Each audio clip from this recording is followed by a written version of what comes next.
All right, let's set the stage for our historical drama. It's 1798 and Europe is in a tizzy. France is expanding aggressively, causing alarm among European powers. Britain, Austria, Russia, and the Ottoman Empire band together to curb France's influence. This conflict, known as the War of the Second Coalition, is about to get interesting. The coalition's grand plan was to surround France from all sides. Austria and Russia would push from the east, Britain from the sea, and the Ottomans would cause trouble in Egypt. It was a multi-pronged assault that looked great on paper, but reality, in the form of Napoleon Bonaparte, was about to disrupt their plans. The coalition was about to face one of history's greatest military minds. Enter Napoleon Bonaparte, stage left. Napoleon was a military genius, playing three-dimensional chess while others played checkers. He inspired his troops with rousing speeches, boosting their morale. French soldiers fought for ideals and Napoleon's approval. Napoleon's rise to power was meteoric, and with him at the helm, France was ready to turn the tables. It was like watching David prepare to take on Goliath. Now, let's get to the good stuff, the battles. These were not just any battles, they were the defining moments of an era where strategies and sheer willpower clashed on the grandest of stages. The War of the Second Coalition saw clashes from Egypt to the Alps. This war was a series of military campaigns that spanned continents, involving some of the most brilliant military minds of the time. From the scorching deserts of Egypt to the icy peaks of the Alps, the battles were as diverse as the landscapes they were fought on. At the Battle of Marengo, Napoleon snatched victory from the jaws of defeat.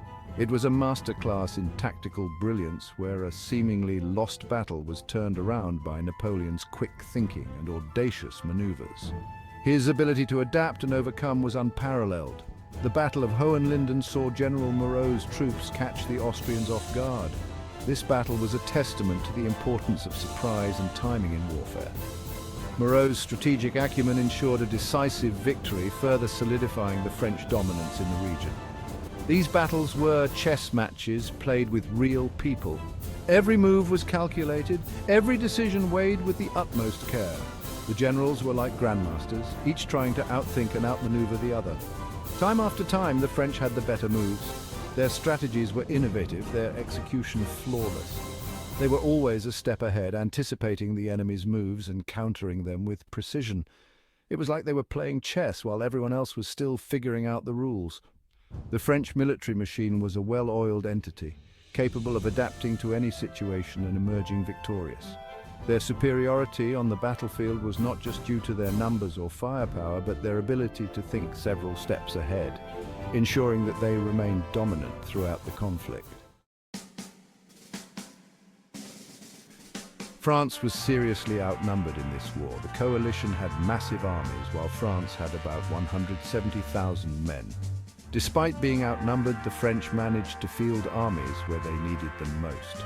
The French soldiers fought for revolutionary ideals in snazzy uniforms.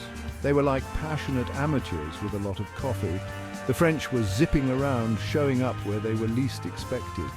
It was like they had a teleporter or something.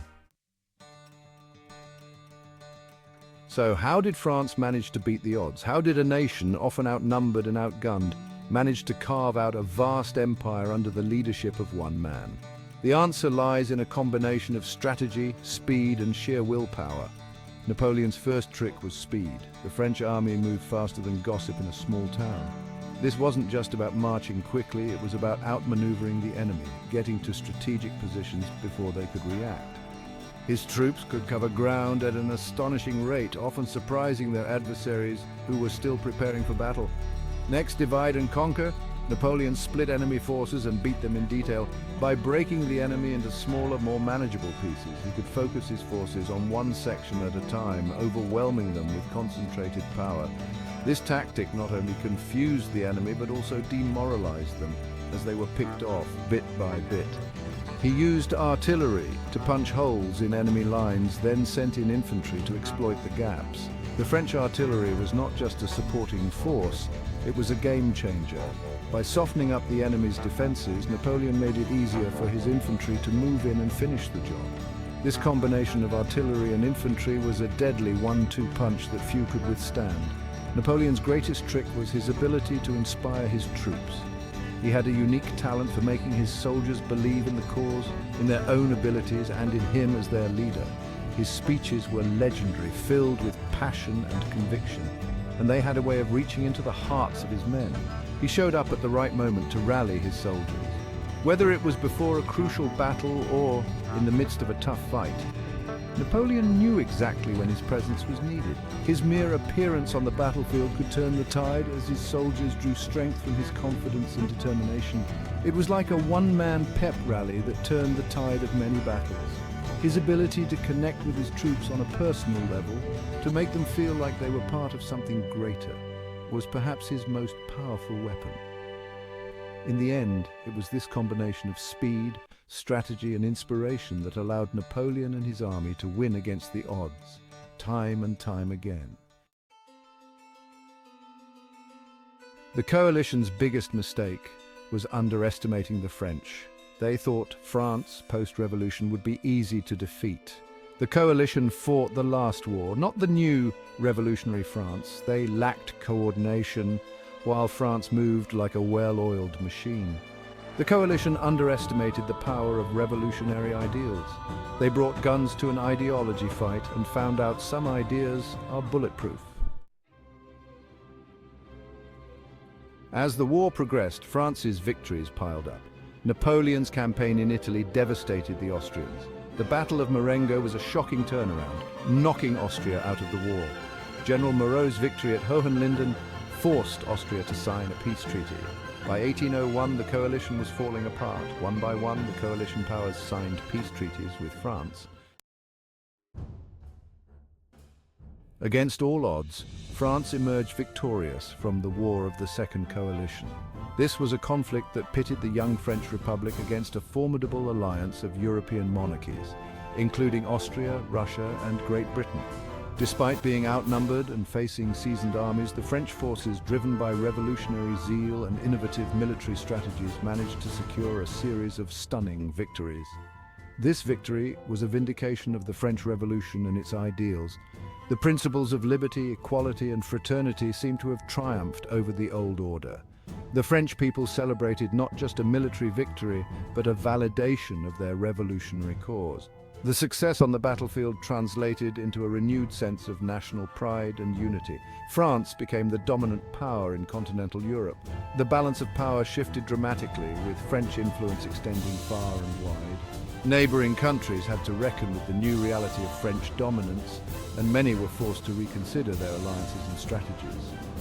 The political landscape of Europe was irrevocably altered. Napoleon, the short guy with big dreams, became Emperor of the French. His rise from a relatively obscure Corsican officer to the ruler of a vast empire is one of history's most remarkable stories.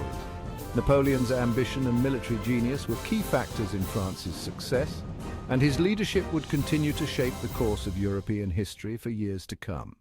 The war's end set the stage for the Napoleonic Wars to come. These conflicts would see Napoleon's France pitted against various coalitions of European powers in a struggle for dominance. The aftermath of the War of the Second Coalition laid the groundwork for these future battles, as France sought to consolidate and expand its influence. It just goes to show sometimes the little guy can take on the world and win. Vive la France, indeed. The story of France's unexpected triumph serves as a powerful reminder of the potential for underdogs to achieve greatness. It is a testament to the resilience, determination, and innovative spirit that can turn the tide of history. Thank you for watching until the end. If you enjoyed this video, please like and subscribe for more historical content. Your support helps us bring you more fascinating stories from the annals of history. Don't forget to hit the notification bell so you never miss an update. If you have any thoughts or questions, leave them in the comments below. We love hearing from you. Stay tuned for our next episode, where we'll dive into more intriguing tales from the past. Until next time, keep exploring and learning.